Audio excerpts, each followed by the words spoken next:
Hey, imposter here. But what is here? Unless you're an astronaut, you're currently standing on a rock, moving 30 kilometers per second through space, and it's the only rock we have. As a matter of fact, the only real other candidate is 13 light years away. That's 122 trillion kilometers away.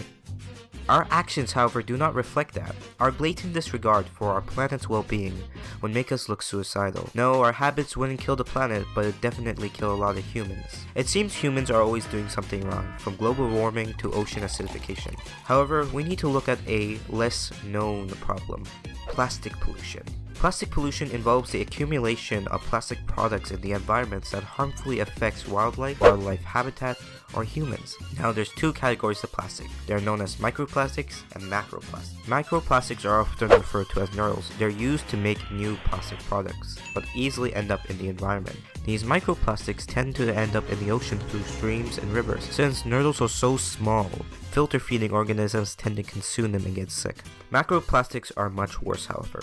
Not only do they negatively affect the ocean, but they also negatively affect land.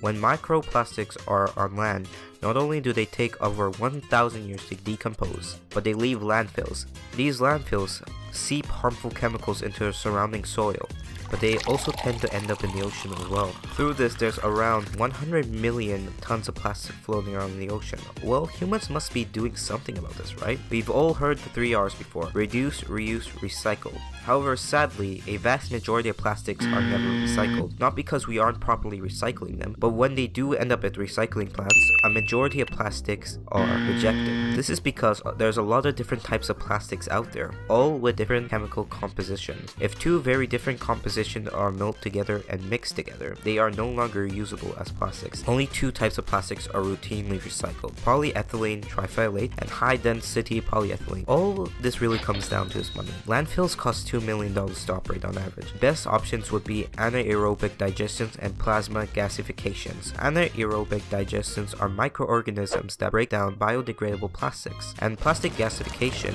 turns landfills into synthetic gas, electricity, and slag. As for the ocean, programs like the Ocean Cleanup are using arrays to clean up our ocean. So how can we solve this problem? Well, first, we need to vote for a government that will force plastic companies to recycle not only 2 types of plastics, but all types of plastic. Fixing the problem of landfills and giant patches of garbage in our ocean of plastic. And after this, what we as a society need to do is make sure we aren't using excess plastics. But the best thing we can do is spread awareness. If people know about what's happening in the world, they will use less plastics, and then they'll support programs like the Ocean Cleanup, and then they will also spread awareness.